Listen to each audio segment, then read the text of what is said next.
Catwoman brought her diamond claws close to his face and moved them dangerously.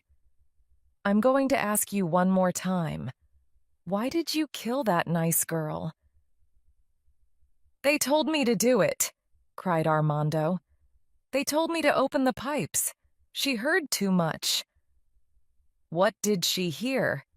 Asked Patience. I don't know, Armando said. Something about Bolene, perhaps.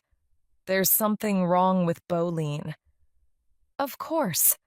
Now I understand, said Patience. And Hadar isn't telling people? That's right, said Armando. Catwoman got into the Hadar factory through a window in the roof. She went quickly to the room where she had heard the conversation about Bolene. When she opened the door, she saw computers on the floor and papers, broken glass and plastic everywhere, and a body. Dr. Slavicki was lying on the floor. Patience could see that he was dead. Someone had shot him.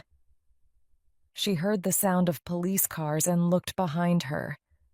An old man, a cleaner, was standing there. Please don't kill me too, he said. Patience ran past him through the door and escaped. Sally was watching the news when Patience arrived at the hospital with a bag full of her things. Wow, Patience, you look amazing, she said. I love your hair, and those clothes are fantastic. This guy is really good for you. Thanks, said Patience, smiling. Are you going to be okay? They don't know what the problem is, so I'm going home. Have you heard the news? A mad woman murdered Slavicki last night. She was dressed as a cat. Look. Patience looked at the television and saw a police picture of Catwoman. She looked horrible. I hope I don't really look like that, she thought. Then George Hadar was speaking. We are all very sad about Dr. Slavicki's death. But don't worry. Bolene will be in the shops next week. We're going to give women what they want. One mad person isn't going to stop us. Patience was so angry that she had to sit down. Sally opened a small pot of Bolene. Oh no, it's nearly empty, she said. When did those headaches start? Asked Patience. A few months ago. Then please do something for me. Stop using Bolene. You're lovely as you are. Tom Lone had kept the coffee cup that Patience had given him. It was on his desk. He looked at it now. Then, in surprise, he looked at the box that had had the chocolate cakes in. He picked them both up and looked at them again, more carefully. Then he took them to a detective who knew about handwriting. Did the same person write sorry on the cup and the box? Asked Lone. Well, some things are almost the same, said the detective. But there are lots of differences, too. He pointed to the coffee cup. This person is not very confident. He pointed to the box. But this person is extremely confident, and she's angry. She may even be dangerous. They're different people. I'm very happy about that, said Tom. It's going to be a great weekend. Tom and Patience climbed onto the big Ferris wheel at the fun fair. The Ferris wheel went round, and they went up and up until they could see half the city. Then the Ferris wheel made a loud noise and stopped. I think we have a problem, said Lone. We could be up here for a long time. Patience moved closer to him in the seat. I don't think that's a problem, she said. Suddenly, the Ferris wheel jumped and the seats moved dangerously. people began to scream. Lone looked down. Black smoke was coming from the machine that turned the Ferris wheel. The machine was breaking. If it broke completely, the Ferris wheel would turn too fast and everyone would fall out. "I'll be back in a minute," he shouted to Patience. He climbed out of their seat and down the wheel towards the machine. Patience heard someone crying. It was a small boy. He was in a seat on his own. As she watched, the Ferris wheel jumped again and the boy almost fell out. He held the seat tightly with his hands, but his legs hung in the air. "Don't worry," Patience shouted. "I'm coming to get you." Like a cat, she jumped quickly towards the center of the Ferris wheel, and then out again towards the little boy's seat. At the same time, Lone reached the machine. It was going to break very soon. Quickly, he looked for something to stop it. Patience jumped 5 meters up to the boy's seat. She held the seat with one hand and the boy with the other. "It's okay. I've got you," she said. Lone found a long piece of metal. He took it and pushed it into the machine. The Ferris wheel made another terrible noise, then stopped moving. Suddenly, the seat moved and Patience and the boy began to fall. Patience managed to hold another seat and she caught the boy with her legs. The boy held her tightly as Patience looked for a way to the ground. "You're okay, Patience. I'm going to bring you down slowly." Patience looked down and saw Lone. He was turning the machine by hand. When they reached the ground, Lone took the boy from Patience and gave him to his mother. Then he turned to Patience. "I don't know how you did that," he said. "Well done."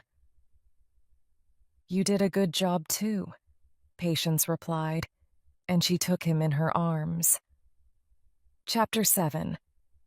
"A night at the theater. Let's celebrate," said Lone to Patience as they walked away from the fun fair. "Would you like to have dinner?" "I'd love to, but I can't. Not tonight," said Patience sadly. She really liked Lone, but she needed to see George Hedare tonight. Catwoman looked up and saw the camera on the wall outside Hadare's big house. She cracked her whip at it, and it pointed a different way. Then she climbed the wall and jumped across to a first-floor window. She looked in and saw lots of books and papers, and a large desk. It was George Hedare's home office. With one diamond claw, she cut a circle in the glass, opened the window, and climbed inside. She looked at the computer disks on the desk, but there was nothing about Bowline. Then she walked into the hall. Bang! Catwoman fell down the stairs and lay on the floor. She didn't move. The lights went on, and she could see Laurel Hedare with a golf club at the top of the stairs. Laurel walked down the stairs and kicked Catwoman. "You can't rob this house," she said. Catwoman jumped up, took the golf club, and threw it across the room. "You're that cat person," said Laurel. "You killed Slavicky. What do you want?" "Where's the man of the house?" asked Catwoman. "My husband. Outside, he's always out," Laurel replied. Suddenly, she tried to run up the stairs, but Catwoman jumped on her, and they fell down the stairs again together. "When you see your husband," said Catwoman, "tell him that I know about Bowline." "What about Bowline?" asked Laurel. "It makes people ill," said Catwoman, "and it can kill them." "That's not true," said Laurel. "I've been using it for years." "Well, someone killed Slavicky." They wanted to stop him talking. "Are you saying that my husband is a murderer?" said Laurel, surprised. "Tell me where he is, then I can ask him myself," said Catwoman. Laurel went to a table and picked up an invitation. She gave it to Catwoman. "This is where you can find George," Laurel said. "If you're right about Bowline, I'll help you. How can I find you?" Catwoman thought for a moment and then picked up Laurel's mobile phone from the table. "I'll take this," she said. "I'm so sorry about everything." "I've lived my life for him," said Laurel. "Now it's time to live your own life," said Catwoman. There were crowds of people in the theater when Catwoman arrived. She walked around the building and saw an open window on the second floor. She climbed up to it and got in. She soon found George Hadar watching the show from a private box. He was sitting next to Drina, the beautiful girl in the Bowline adverts. Suddenly, Drina stood up and left her seat. She looked angry. Catwoman smiled. Catwoman sat in Drina's seat. "Hello, George," she said.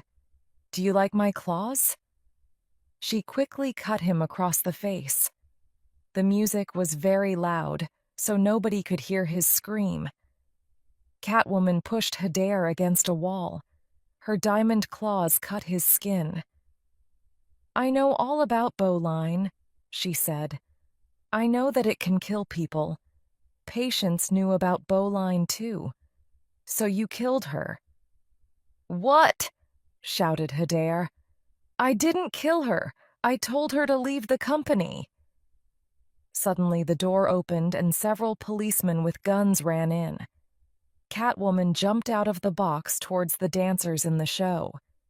Everybody clapped. They thought that she was one of the dancers. Then she jumped up towards the theater lights. Suddenly she heard a voice. "Stop right there!" It was Tom Lone, and he was pointing a gun at her. He climbed up towards her, but then he began to fall. Catwoman jumped to save him. She threw his gun away and then kissed his nose. "You're under arrest," he said. But Catwoman escaped from him. Lone went after her and kicked her in the stomach. Then Catwoman saw a rope. She jumped onto it. The rope took her to the other side of the theater. Lone tried to catch the rope, but he fell. Catwoman caught him and held him tightly, with her legs under his arms. But Lone pulled suddenly. The rope broke, and a moment later they were falling very quickly downwards. Luckily, Catwoman caught an electric line, and they were safe. They crashed onto the floor of the theater. Catwoman looked up and saw lots of policemen all around them. They were all pointing guns at her. "You're under arrest," said Lone for the second time. He reached for her mask. But Catwoman was too quick for him. She jumped towards the electric line and pointed it at the back of the theater. Bang! All the lights went out. Nobody could see anything. Except Catwoman. Cats can see in the dark. "This is terrible, really terrible!" Hadar was shouting into the telephone in his office. "Who is she? And how does she know everything? What can we do?" "It's okay, Georgie." Laurel was standing at the door. "Don't be frightened." "Don't be frightened," shouted Hadar. "We're going to lose everything and you tell me not to be frightened?" "No, George," said Laurel as she moved towards him. "I'm telling you to be a man. For once in your life, be a man." Hadar hit Laurel across the face. Laurel didn't move, but Hadar screamed. His arm hurt badly. His wife's face was really hard, like a rock. "You stupid man," she said. Chapter 8. A Wanted Woman. Patience was looking in the mirror. She was holding a long dress in one hand and a very short one in the other. "Which one should I wear tonight?" she asked Sally. "Wear the long one at church, the short one at the beach. I'm taking you shopping," said Sally. In the end, they found the perfect dress that was neither long nor short. Patience was waiting for Lone in the Japanese restaurant. She was watching the fish swimming in a big fish tank next to the table. Her face was close to the glass. "I'm hungry," she thought. "Pretty," said Lone behind her. "Thank you," said Patience. "Well, you are pretty," said Lone, "but I meant the fish." Patience went red. They sat down at the table and ordered dinner. "Have you heard of Catwoman?" he asked as he poured her a drink. Patience felt cold. "Yeah," she said after a moment. "She carries a whip, doesn't she?" "She kissed me," said Lone. "Really?" said Patience. It was exciting when Lone talked about Catwoman like this. "I think I'm a little jealous," she thought. "How strange." "So what do you think about me and Catwoman?" asked Lone. A waiter arrived and put a huge plate of fish on the table. Patience quickly took a piece of fish and put it in her mouth. "That depends," she said. "Do you like bad girls?" "I'm a policeman," he said. "I put bad people in prison." "Perhaps you don't always know who's good and who's bad," said Patience.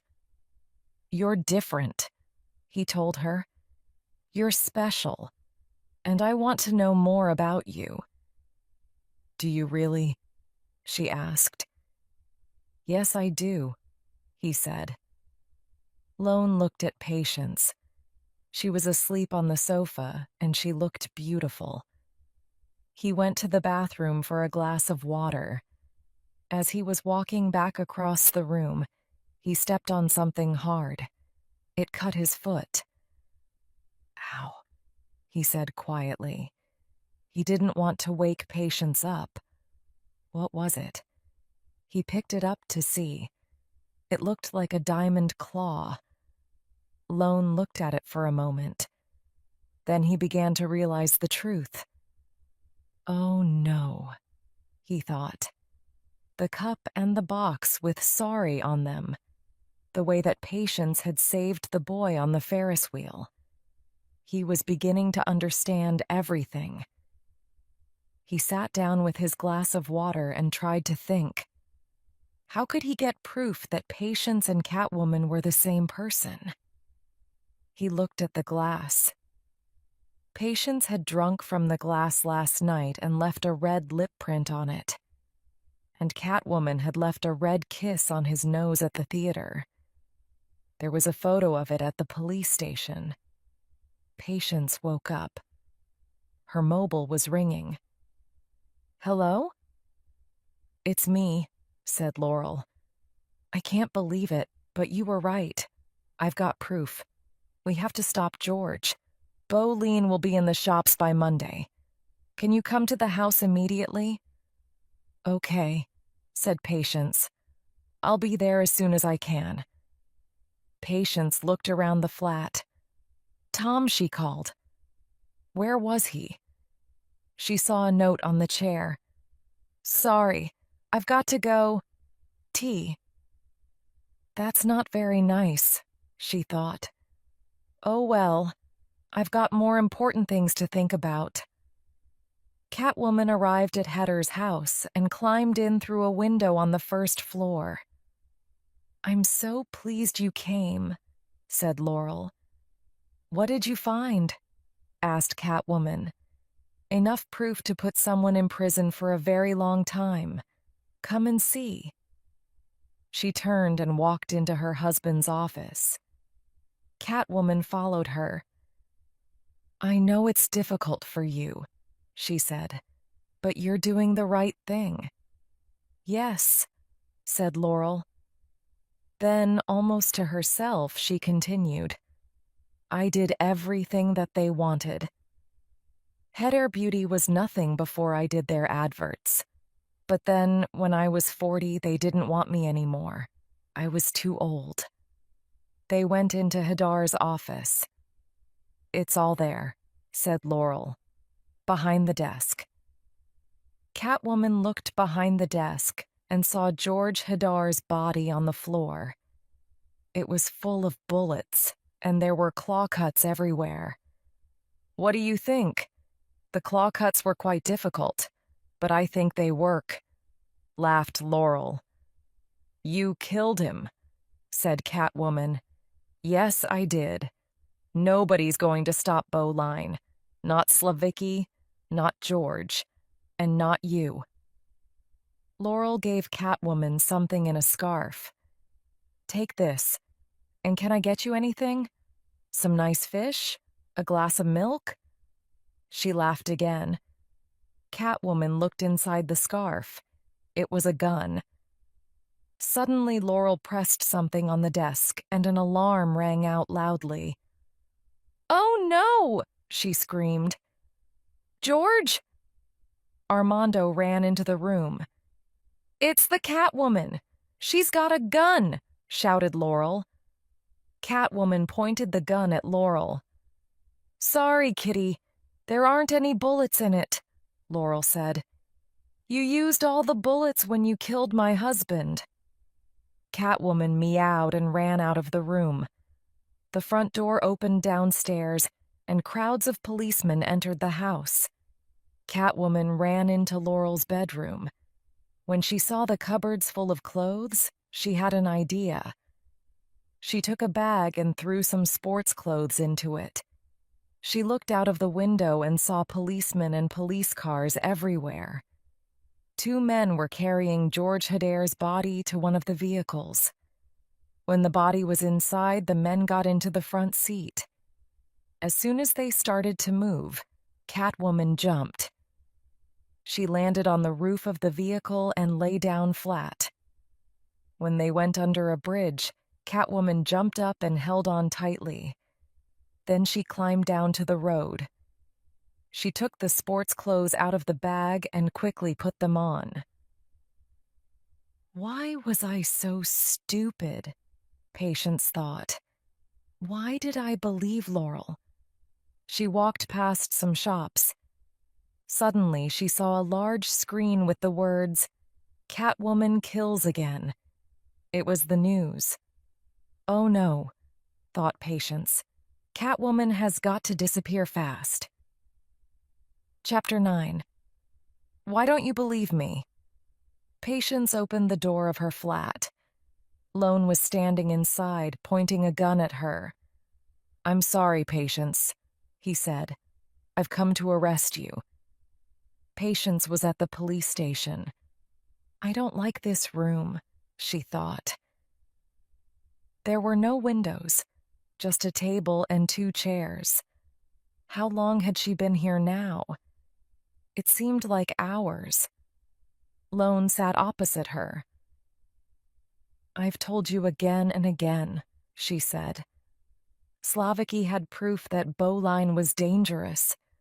Laurel killed him to keep him quiet. George discovered the truth and she killed him too. Why don't you believe me? The gun was in your hand, said Lone. The gun that had killed Hadar a few seconds before. The gun that killed Slavicki. You murdered them. Why should I believe anything different? Because you know me. And because sometimes things aren't as they seem. Do you remember the first time that you saw me? Yeah, said Lone. What did you think? I thought you were rescuing a cat. No, you didn't. You thought I wanted to kill myself. But you were wrong. And you're wrong now. Please believe me, Tom. I'm trying to believe you, Patience, he said. but I just can't. I'm sorry." He called to a policeman outside the door. "Lock her up again." As she followed the policeman, Patience started to cry.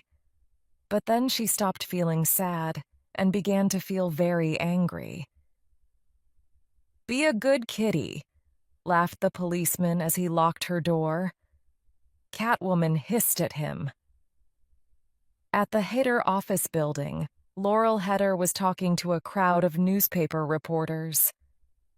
"My husband dreamed of a world where every woman could be beautiful," she was saying. "I'm going to make that dream come true. Tomorrow I will give you Bolene." "And nothing is going to stop me now," she thought. "It's time to turn out the lights, prisoners," shouted the policeman in the hall. The moon was shining through the window into Patience's room. Midnight. The cat squeezed through the bars. "Hello, Midnight," said Patience. "You've given me an idea." She got up and put her arm through the bars. Then she turned her head completely around and put that through too. Finally, she squeezed her body through the bars. Catwoman found a window and looked out. It was a long way down. 10 floors. She saw a car, a Jaguar, coming down the road. She smiled. She jumped out of the window and landed on her 4 legs. The Jaguar stopped suddenly with a loud scream of its wheels. The driver got out. "Are you okay?" he asked. "Never better, thank you," said Catwoman, as she jumped into his car and drove off. Laurel Heder was giving pots of Bolene to female reporters. "After they've started using this, they won't be able to stop," she was thinking. "And I'll make lots of money." She smiled to herself. "Excuse me, Mrs. Heder." Lone appeared from nowhere. "Have you got a moment? I'd like to ask you a few more questions." Laurel felt cold, but she smiled. "Yes, of course, Detective Lone. Please excuse me, everyone." She walked with Lone to her office. "I saw Catwoman with a gun and my husband's dead body on the floor," Laurel said. "There were claw cuts all over him." "But there weren't any claw cuts on Slaviki's body," said Lone. "And Catwoman didn't have a reason to kill either Heder or Slaviki." He remembered Patience's explanation at the police station. And there was something about Laurel Heder that he didn't like. He decided to test her. "I know who really killed your husband," he said. "I know about Bolene, too. And I've got proof. It was you." "Me? Well, if you've got proof, why haven't you arrested me?" she asked. "You're a rich woman. I thought perhaps you would pay me for my silence," he replied. She looked at him coolly. "How much do you want?" she asked. "You've just given me the only thing that I want. You've just told me that it was you." Laurel took a gun out of the desk. She pointed it at Lone. Lone tried to take out his gun, but Laurel was too quick for him. Bang went her gun. The bullet hit him in the shoulder. He dropped his gun and fell against the wall. "Don't be stupid," he shouted. "You don't want to kill a policeman." "Don't I?" she said. She hit him across the face and he fell to the floor. "Now I'm going to kill you." She pointed the gun at his head. Suddenly there was a hiss and a whip cracked. The gun flew from Laurel's hand. Catwoman jumped into the room. "Did you really think that you'd win?" she asked. "Well, think again." She helped Lone to get up and walked with him to the door. She didn't see the gun on the floor. As soon as they had left, Laurel ran over to the desk and picked up the phone. "Come up here," she shouted. "Now!" It was time to kill Lone and Catwoman. Chapter 10. Like a stone, Catwoman helped Lone down the stairs. She knew they were in great danger. They had to escape fast. Armando ran up the stairs towards them with a gun. Bang! They turned back and went up again. They found a door and went through it. It was a large, dark room. The only light was the light of the moon. There were photographs of Laurel everywhere. Armando ran into the room after them. Laurel and Wesley were with him. Catwoman and Lone hid behind a huge photo. Lone was very weak. He had lost a lot of blood. "Listen," he said. "I'm sorry I didn't believe you." "It's okay," she said. "Stay here. I'll be back when it's safe." She disappeared into the darkness. Catwoman jumped up and sat on top of a wall of photographs. She could look down on Laurel, Armando, and Wesley. She saw them go different ways. She decided to attack Wesley first. She jumped on him and hit his face with her knee. He fell to the ground, then lay still. 1 down, 2 to go, she thought. At that moment, Armando found some blood on the floor. He followed the blood to the place behind the huge photo. But Lone wasn't there. Suddenly, Armando heard someone behind him. He turned and Lone hit him in the face. Once, and then again. Armando fell and everything went black. Catwoman was sitting on top of the wall of photographs again. She was watching Laurel below. When Laurel was exactly under her, Catwoman dropped a large box. It missed Laurel by a few centimeters. Catwoman jumped to the floor. Laurel shot at her again and again, but Catwoman was too quick. Then, suddenly, Catwoman was on the floor and Laurel was standing over her. She was pointing her gun at Catwoman's head. "Goodbye, Kitty," said Laurel with a smile. She tried to shoot, but nothing happened. There were no bullets. The gun was empty. She threw the gun away and jumped on Catwoman. Laurel hit Catwoman again and again, pushing her back towards a huge window. Catwoman tried to hurt Laurel, but she couldn't. Laurel's skin was as hard as stone. "You can't hurt me," said Laurel. "If a woman stops using bowline, her skin falls off. But if she continues using it, her skin becomes perfect. I've been using bowline for years. My skin is like a stone. I can't feel anything, but you can." Laurel hit Catwoman again. Catwoman fell, and a piece of metal cut her leg. She couldn't stand up. "Who are you anyway?" Laurel asked. "A madwoman? A robber?" "I'm Patience Phillips," said Catwoman. "You killed me." "Patience Phillips? The designer?" Laurel laughed. "You're nobody." She kicked Catwoman. "You're nothing." Patience was suddenly frightened. "She's right," she thought. "I can only paint. I can't fight." Laurel took a metal pipe and brought it down hard on Catwoman's head. Blood ran down her face. "And now everyone will believe that you killed a policeman too." "A policeman," thought Catwoman. "Lone, the man that I love." She became very, very angry. At that moment, Laurel brought down the metal pipe against the window and it broke.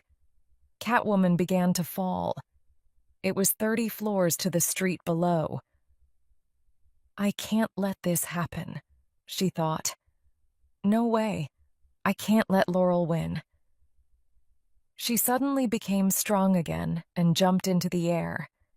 She hung from a pipe high above Laurel. Then she jumped down.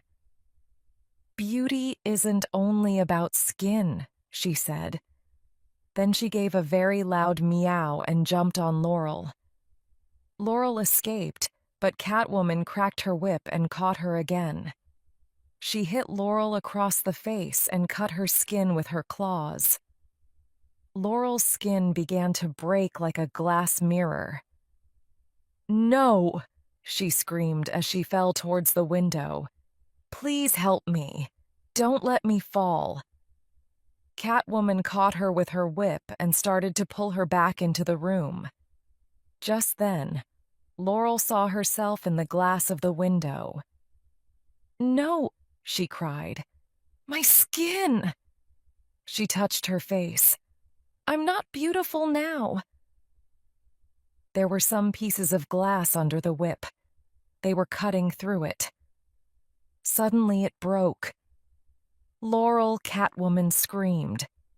She reached for Laurel, but it was too late. Laurel was falling back into the darkness, falling to her death. Patience looked down sadly at Laurel's body in the street below. Lone walked up behind her. "I saw you," he said. "You tried to save her." "Are you surprised?" she asked. "No," he replied. "Not at all." Catwoman kissed Lone. It was a kiss that felt like a new start. Then Catwoman ran off into the darkness. Lone watched her go. And finally, Patience walked through the building. She was very happy. On the walls were lots of pictures by new artists. She stopped and looked at one of the pictures. The artist's name was next to it. Patience Phillips. "I discovered this artist a long time ago," said a male voice behind her. "Before she became famous." Patience turned around and saw Lone. She smiled. "Well done, Patience," Lone continued. "I'm really pleased for you." "Thanks," she said. "Your opinion means a lot to me." "Do you think we can ever be happy together?" he asked. "I don't know, Tom," she replied. "I'm just starting to understand who I am. I think I need to be on my own for the moment." "Well, maybe you won't want to be alone forever. I can wait." He gave her a kiss. "Be good," he said, and turned to go. Patience watched him as he walked away. Who knows, she thought. A woman came up to her. "Your work is very special," she said. "Your colors are wonderful. They're strong and dangerous. I think you have a great future ahead of you." "Thank you," said Patience. "I think I agree." She walked through the crowd with her head high. "For the first time in my life, I believe in myself," she thought. Everything was perfect. In a corner, Ophelia watched her, smiling. Midnight sat next to Ophelia and purred.